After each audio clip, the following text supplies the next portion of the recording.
Hello, and welcome to another exciting edition of the Web of Conspiracy. I am your host, Adam Webb. It is great to be back with you again this week. Almost winding down here, conspiracy month here on the show. Today's topic, I'm discussing the Media and Hollywood Conspiracies, of which there are quite a few out there, and going to discuss some of those things, and as well as some concerns that maybe perhaps we should legitimately have, given the circumstances that we're facing today. But before I get into all the details of today's show, I want to touch on a few things in the news as well as with the show. Last week, I came across this really kind of cool website, and I failed to mention it in the show, so I wanted to address that today. For those of you who, like me, are certainly very skeptical of the mainstream media, skeptical of what's presented to you, I found a website last week when I was researching that might be a pretty good source. You certainly should check it out. I'll leave it up to you as to whether or not you feel it's unbiased or not. But it's called whowhatwhy.com. It's run by it's nonprofit volunteers, so there isn't the big business attachment that we see with mainstream media today. So by all means, if you're like me, you're not very trusting of your sources, check it out. They touch on a lot of news topics that you will not hear about on your nightly news, that you will not hear discussed on CNN, you won't hear discussed on Fox. So really cool stuff there. So if you get a chance, check out that website. It's pretty cool. And I'll leave it up to you as far as whether or not you feel that it's something worthwhile. Okay. Now, one other topic I wanted to discuss, and this is something I've been talking about for the last few weeks, and that's the situation with Russia and Ukraine now. A few weeks ago, I had discussed rising concerns in the former Soviet republics,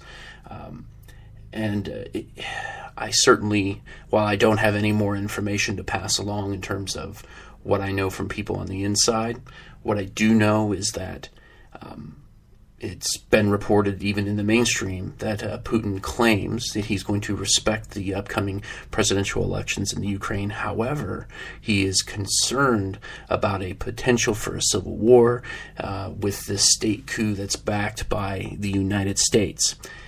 To me, that is a very deep concern, because Putin is playing the game well at this point. He's maneuvered his pieces magnificently. Okay? Putin has said all the right things in public, or at least attempted to. He makes a very great public showing in terms of that he's going to respect the Ukraine, okay? Now, perhaps he will surprise everybody, and maybe he truly means this. I don't believe that. I do not believe that he respects the Ukraine whatsoever. I think he sees that he has to play the long game here, okay? In other words, he's positioned himself well here. He states in one hand, okay, I'm going to respect these elections. It's the people's will in Ukraine. I'm going to respect them. I'm not going to interfere. Yet he outwardly mentions his fear and concern over a civil war in the Ukraine and what that would mean to the ethnic Russians, what that would mean to the security and stability of Russia itself. So in one hand, he's saying the good things, and on the other hand, he's leaving himself an option. He's presenting himself an out. Okay? If things do escalate, or if he sees any escalation, which, by the way, would seem that this is entirely likely, then he's leaving the door open to actually launch a full-scale invasion into the Ukraine, to intervene in a large scale militarily. I said last week, look, I believe that it's essentially a civil war situation in the Ukraine right now. Whether or not it's formally designated is one thing. It's about to blow up there. Maybe literally and figuratively, so to speak. But it's a very volatile, tense situation, and how Russia proceeds going forward will determine a lot for the stability in the region as well as the surrounding former Soviet republics for the next several years. So I'm going to continue to monitor this, and when I do get more inside information in terms of what's going on with some of the other bordering nations, I will certainly be sure to pass that along to the listeners. I am of the belief at this point that Putin will take the Ukraine. And the United States, as well as United States Western backing allies, will have to make a very calculated decision as to what they're going to do about it. Certainly, the United States isn't in position to judge anybody on large-scale invasions. So we'll see going forward. Difficult situation, not one that's going to be easily resolved if Russia decides to escalate. Putin is in control here. And I know many people may not like the sound of that, but it's the truth. He has positioned himself well. He's positioned Russia well. He has the Ukraine in a difficult position. He certainly, as I discussed last week with the whole withholding of the natural gas supplies, he definitely has the Ukraine in a difficult situation. And if things don't proceed in the way in which he feels is appropriate, then we could be looking at a large-scale issue going forward. But as I said in the past, I'll continue to monitor this, and I'm sure I will discuss this in the upcoming weeks to come. Between all the external conflict, all the internal conflict that's happening right now, it's a very tense yet pivotal point, I believe, where we are in the world right now. Things can go in a number of different directions. We can either continue to try to spread democracy, true democracy, in the sense that allow people to develop their own democracy, right? Not try to provide or instill a United States ideal of democracy or any kind of specific ideal, but allow nations to develop it on their own. Or we can continue to go where I feel like we have been over the last few years, and that is a sliding away from democracy, sliding away of democratic ideals, democratic nations moving away from those foundations. Certainly, I believe the United States is one of the biggest culprits for that. Just the other day, in doing some different research that I was doing, looking at the 2013, there's a independent think tank that does a breakdown of the most peaceful nations in the world. And a number of nations in the top 10 are Western nations, but the United States is nowhere near. As a matter of fact, out of the 162 nations ranked, the United States comes in 99th, not even in the top 50% of most peaceful nations. Okay, as opposed to Germany, which is 15, Australia, which is 16, the UK, which is 44th on the list. Okay, because of our constant involvement in other nations' issues, as well as internal conflicts, which we're beginning to see more and more with the showdown at the Bundy Ranch, as well as these other different things that we're not hearing about in the mainstream media as well. So there's a number of concerns that we have going forward. And I would strongly recommend to people to find ways to get involved, find ways to make your voice heard, one way or another. That's really our only hope in terms of being able to steer this ship into what has been our traditional path of democracy. Now, I realize, look, the criticism that I receive the most is, well, this isn't the same country that we were 200 years ago, 200 plus years ago. Things change, times change, the world changes, and all that is true. All that is true. However, the basic fundamentals, what makes us, gives us the structure of our government, needs to be respected. And if we begin to veer too far away from those ideals, we'll begin to veer too far away from what we actually were established upon. And in doing this, we create a situation where we actually become a different type of government, a different type of governance occurring in this country. So we need to be involved. We need to get our voice out there. And I know a few weeks back I did a show on this, and I'll try not to preach overly much here, but it's important that we find some way to make our voice heard, one way or another. So I strongly urge no matter where you are, if you're in the United States, if you're in the UK, I know I've got a lot of listeners there. I know I've got a lot of listeners in Germany as well as Australia. Get involved, find ways, get your voice out there. Continue to fight for the foundations of which your freedom was established. Don't just lay down.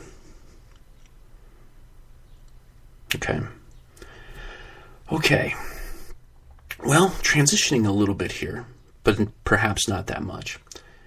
Today's topic, the idea of these media conspiracies and Hollywood conspiracies, has sort of been something I've been fascinated for a while. I touched on some of these topics in the last couple weeks. I've touched on some others a while back, but I wanted to kind of give a little more in-depth review of them, as well as kind of address some of the bigger issues here. So one of the things that has fascinated me is over the past several years, there's been many conspiracy theorists who have argued that Hollywood is preparing the public for a number of things. Now, I'm going to veer a little bit into the extraterrestrial stuff here for the first time in a few weeks, but bear with me for those of you who that's not so much your cup of tea. But there's been a number of people who claim that there's this connection between Hollywood and alien UFO type phenomenon, okay? That there's this vast number of films about extraterrestrials have been created over decades, okay, going to the day the Earth stood still, War of the Worlds, Close Encounters of the Third Kind, and of course many of the recent films, certainly the Alien series, The Predator, then you've got The Men in Black, and then there's some other ones such as The Fourth Kind, Dark Skies, Prometheus, which is part of the Alien sort of thing. Anyways, there's a number of TV shows out in the United States as well. Falling Skies that discusses this kind of thing is one. Of course, the X-Files had discussed this kind of stuff as well. So there seems to be certainly this escalation of this type of material in Hollywood and on TV and in movies and things like that. And many argue that, in fact, Hollywood is really trying to prepare people for alien contact by desensitizing people to the subject. That this is a case of the real question that we begin to look at here is this a situation where art is imitating life or life is imitating art, right? You know, we hear this question for millennia now, not millennia, but several years. What is happening here? Is the media responding to what people are fascinated by? Or are these things actually happening and art is representing it? So it's really hard to tell what the circumstance involved here is. Are the movies and the TV shows that are being put out there, are they just a matter of public demand?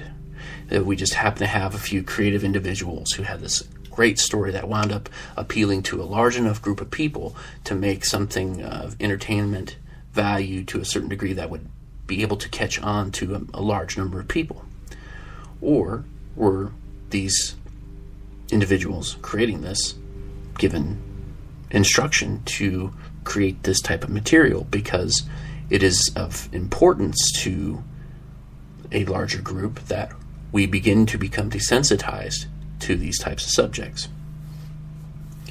So, and there's a story connected to this, and that I know a little bit about. And Steven Spielberg had received this 20-page letter from NASA after he had produced the Close Encounters of the Third Kind, which kind of questions some of where he got some of these ideas. So it leads a little bit of credence to perhaps NASA. Look, what if Spielberg was onto something?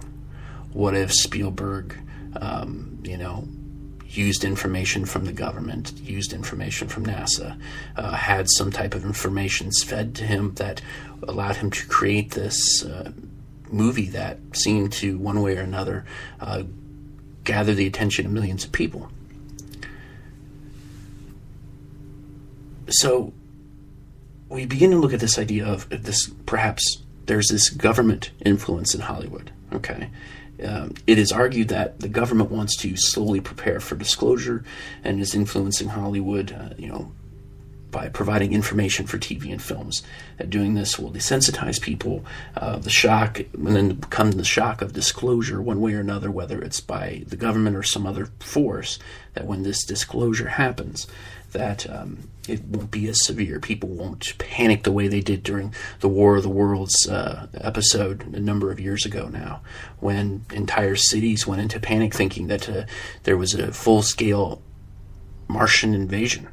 So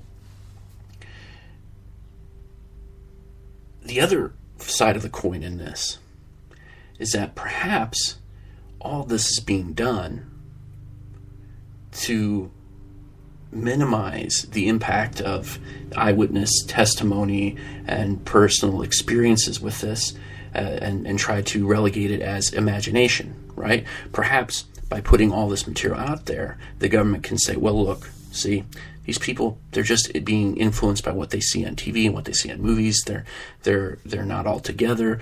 They're overly active imaginations of these individuals having these experiences. That none of this is true. They're just really caught up in this TV or this movie. They can just sort of pass off these experiences because this material is already out there. That perhaps this is a way of just discrediting those who have true experiences with extraterrestrial phenomenon. And the same sort of story has also been argued in other formats as well, such as these movies about epidemics and plagues, right? Contagion was one of a more recent one, as well as zombie movies and zombie TV shows, which are huge right now, okay? Between The Walking Dead, as well as last summer's World War Z, and I know there's, I think, even a new TV show in the United States that's coming out this coming fall about zombies. So this zombie phenomenon is another one that many people argue, okay, well, look, this is another one of those things where people are being prepared, that in fact the government has the capability through their work at the CDC, through their work with designing these drugs and these superbugs and these viruses, to actually manipulate and create these type of situations where we have Walking Dead or these zombie-like creatures running around. Well, that the government is really just trying to, once again, spread awareness. Or the other side of the coin is trying to desensitize, well, not so much desensitize, but minimize the impact of people who perhaps claim to have had experiences or witnessed some of these things. I discussed this last year on the old show, but these attacks of these people that were attacking random people and eating their faces, eating their brains, very disturbing kind of stuff. There seems to be some concern that perhaps these individuals were exposed to something to cause this type of behavior. So perhaps they're just trying to, once again, discredit people who witness this type of activity and say, okay, well, they've just watched The Walking Dead one too many times. They watched too many Night of the Living Deads. Too much Dawn of the Dead, that kind of thing, right? So here we are with yet this other type of strange phenomenon that seems to be really popular. And once again, the question comes, is this being produced because we're just really fascinated by the phenomenon, or is there something more to this? Okay. What I have found is that in a number of these situations, the CIA is often attached to these theories. Okay, that the CIA is this group that is working as an agent of the government to influence Hollywood. They're representing the government's ideas, the government's concerns, the government's wishes in Hollywood. That they really just want to be able to control what we see for their own purposes. Okay. There's also some other speculation that perhaps it's not just the government, that there are these secret societies that are also, that they're the ones that are pulling the strings, so to speak, and because they have their hands in everything else, they're the ones that are more or less dictating what happens and how we are presented this information. So one of these groups is, of course, the group that I had discussed last week, the Illuminati. That perhaps the Illuminati, in their efforts to create this new world order and concentrate their power in their hands, are influencing Hollywood. There are many that believe that that their influence is huge in Hollywood, and that there's a number of actors and entertainers that are involved in the entertainment industry that are involved in the Illuminati. And that the Illuminati is really brainwashing the masses and preventing us from seeing the truth. Okay? That perhaps there's this Matrix-like thing that's occurring, right? Where we're really all asleep in this weird type of pod, and what we see isn't really what's happening. We're being controlled to a certain extent, but maybe not necessarily so much just like that, but in other ways, right? That perhaps they've found ways to control what we think by presenting us images, subliminal images through television shows, through the news media, through movies, through music, through all of this, okay? There are a couple of different examples where many believe that the media is really controlling what we think. For instance, there seems to be a conspiracy, and it's not one that's a huge one, at least from my research, but about the transition a few years back to digital television. Okay, the DTV transition, where in the United States, where we no longer could just stream a signal from an antenna, but had to have a box that could digitally process the signal and then present it to our TV. There are many who argue, well, okay, that box is designed to present subliminal messages and signals for us to act and behave in certain ways. There are also others who look at these boxes and say, well, guess what? These boxes, they're actually monitoring us.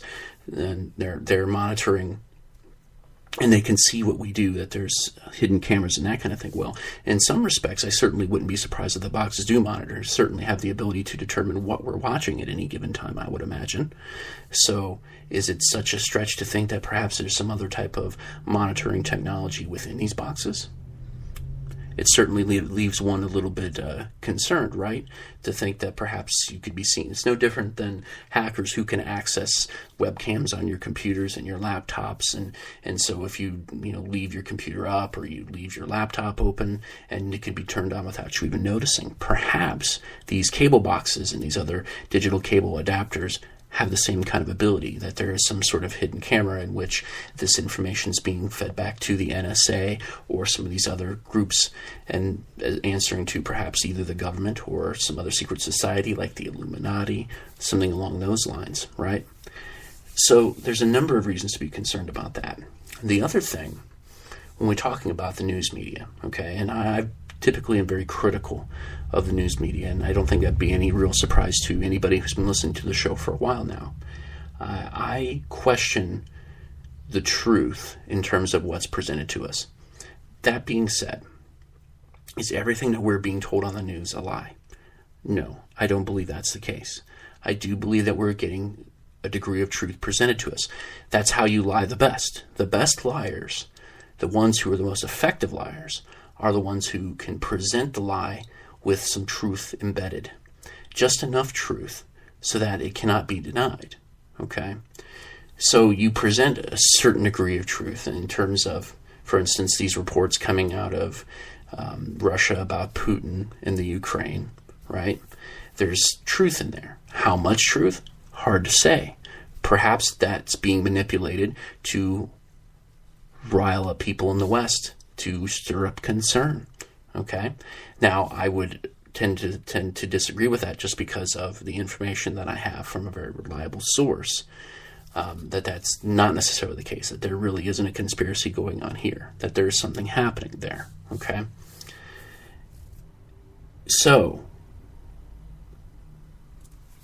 the media.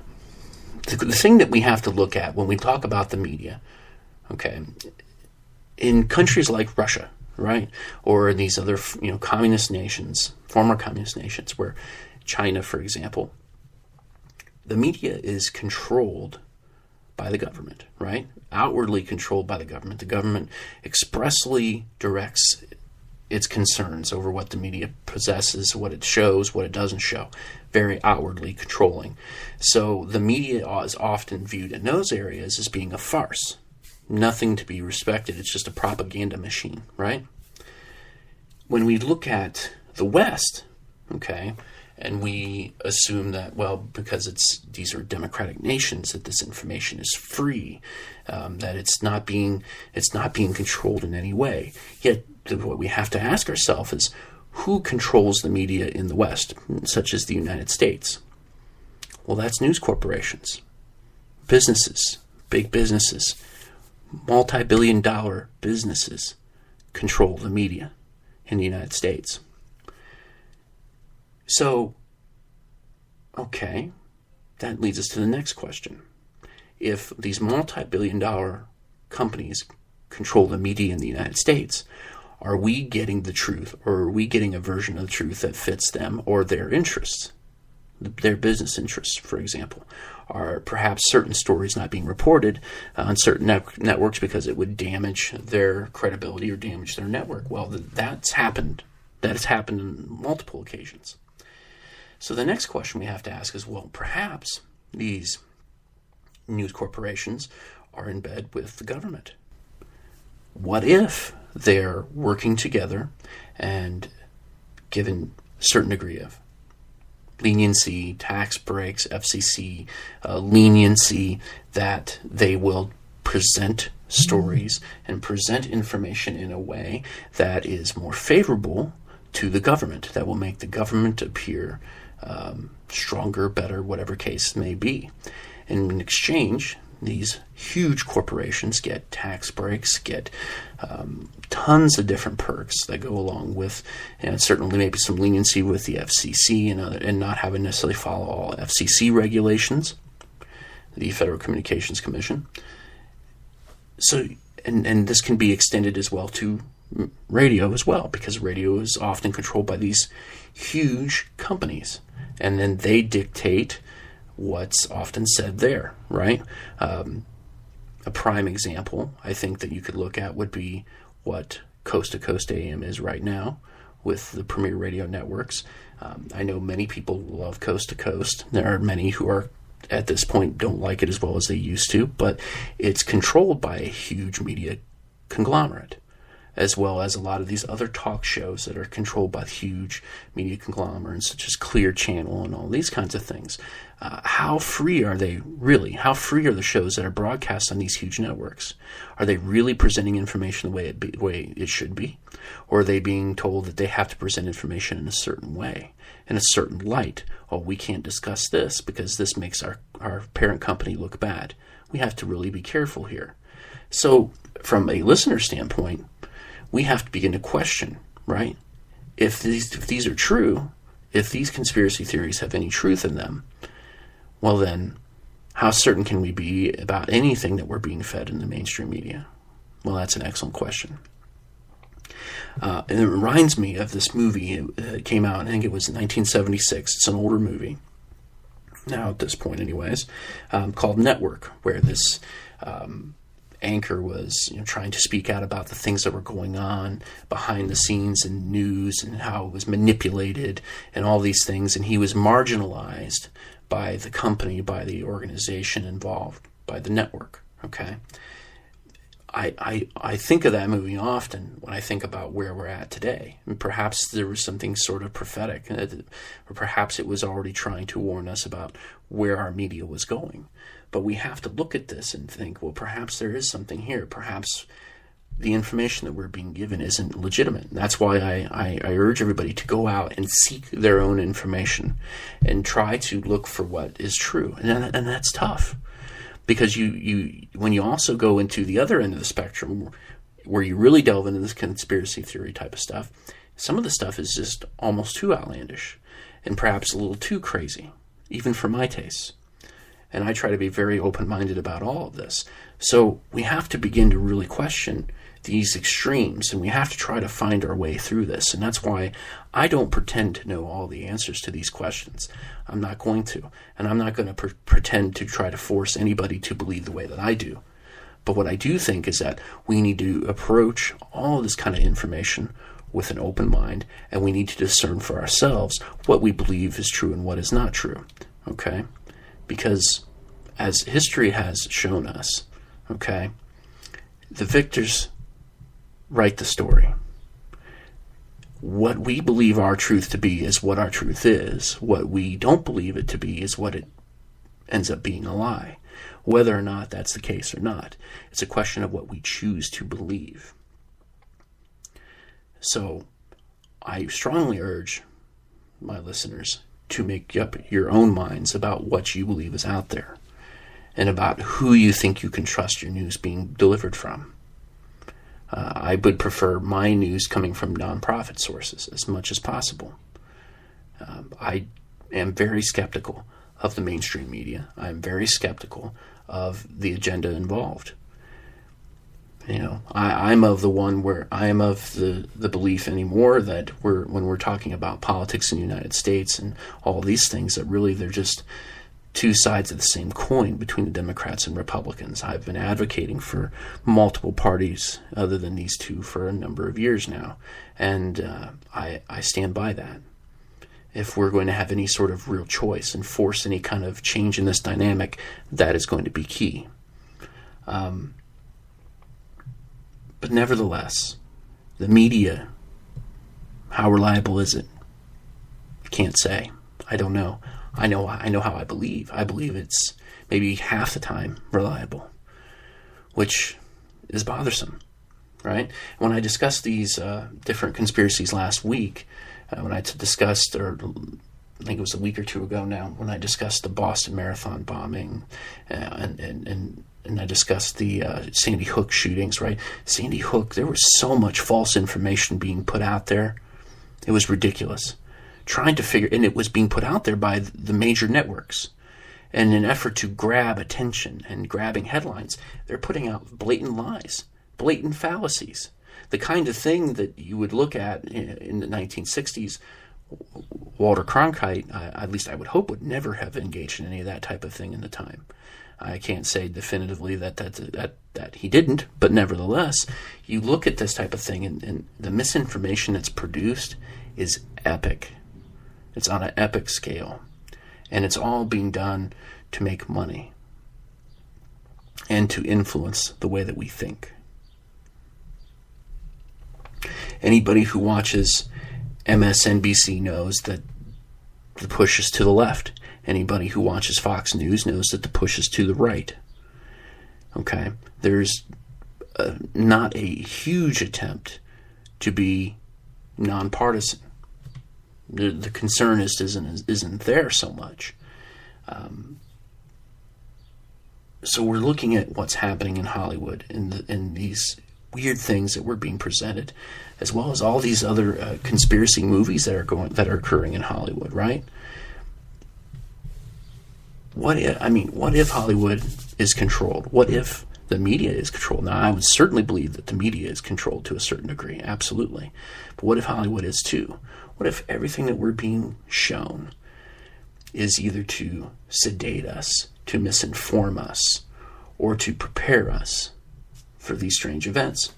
Is any of this really real, or are these just really outlandish theories that don't have any kind of backing? Well, that's the question. I'm inclined to really believe that the government does exert force on the media. And certainly, I know there's been organizations, and I think I even discussed this in the past, that have been repressing the freedom of the press in the United States. And that's a concern.